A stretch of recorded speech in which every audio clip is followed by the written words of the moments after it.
Welcome back to our channel, guys. We have a new radio to look at today. This is the Talkpod A36PLUS GMRS multi-band transceiver. This radio ranges from $50 to $60 on Amazon, depending on the color. This has a 512 programmable channels, 7-band receive, has Type-C fast charging, 1.44-inch colors display, has NOAA weather radio, AM airband receive, FM broadcast band receive, VHF and UHF receive as well. So I'm going to take a look at the back of this real quick, as we just went over the features of it, and take a look at the label on the back. So as we see, GMRS multiband transceiver. We have the model there, the A36 Plus M12B5 UV3. Transmits on 462 to 467 megahertz. And then you can see the receive frequencies there and FCC ID. One thing I want to point out about this radio, when you receive it from Talkpod, it is locked down to the amateur bands. GMRS frequencies. I apologize for that. It is locked down GMRS frequencies. So I received these radios from Talkpod, but it is my genuine review of these radios. I'll talk about what I think are the plus and minuses at the end. I will go over just some of the features of it, of the actual radio here real quick. So we have the emergency button on top and two side buttons on the side. Push to talk. The two side buttons and the top button there are programmable via software. This radio is supported in chirp, so it makes it easy to program there. The green button is the menu button. If you hold the green button, it switches between frequency and channel mode. The red button is the back button, and it also changes the frequency, channel number, or alphanumeric channel name of your channel. AB button switches the main band. If you hold it down, it puts it in a scan mode. The bottom button, we have the FM radio mode. If you hold it down, it will lock the radio in place. As you see here, it comes with FRS channels pre-programmed in, as well as GMRS frequencies. As you see, it comes with 52 pre-programmed channels. As I mentioned, these include FRS, GMRS simplex, and GMRS repeated channels.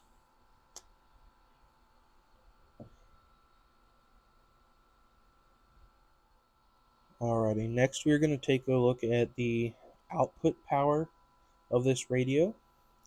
This radio here, green one, I have already unlocked the frequencies outside of GMRS.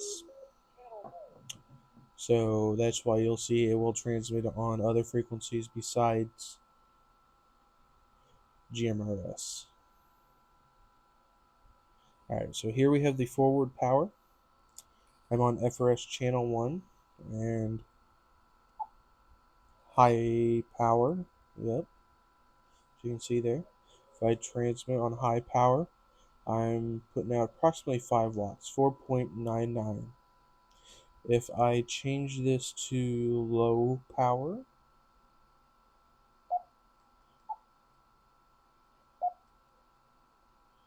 I'll apologize. You got to figure out the button here. Alright, we are on low power. We will put out 1.99 or 2 watts.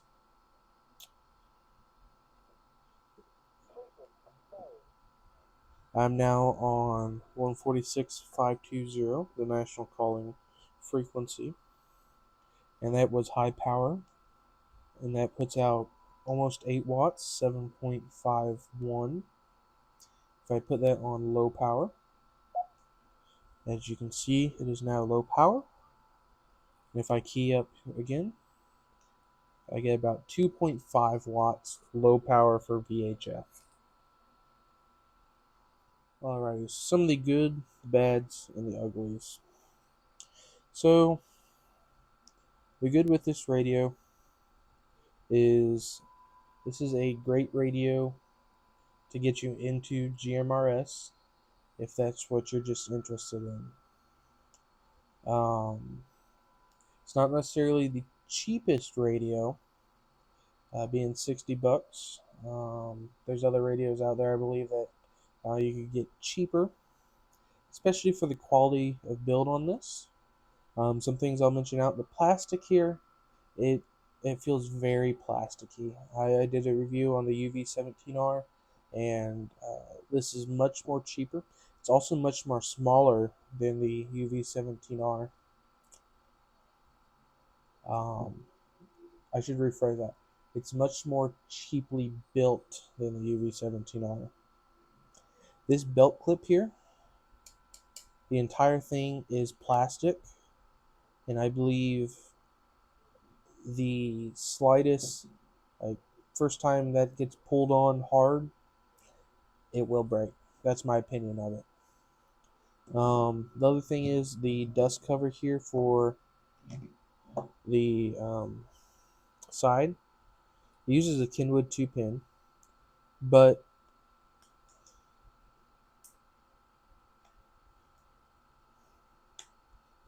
it does not really fit back in there. You have to kind of, not really force it, but you have to put it in the correct way for it to close. It won't just like simple close push and it's closed. The good about it, I like the USB-C charging. That's one of my favorite features of it so far.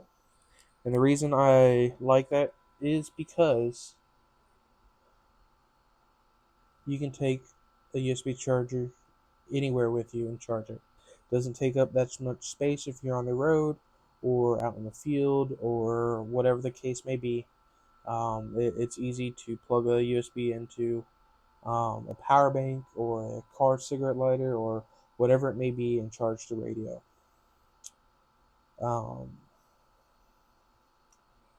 Another thing, the bad I don't like about it is these buttons are tiny compared to some other radios. You can very easily push the wrong button, and even though you have your voice announcements, you might not know it. Some of the good things about it, it does come available to program on Chirp. That's really nice. It does come with a power brick, a USB-C charging cable, and it also comes with a desktop charger. And I like that it comes with both of those. I like the desktop charger for at-home use. You can sit it in the charger. It's not laying on a table out in the middle of nowhere. As I mentioned earlier, the USB-C is good for portable operations.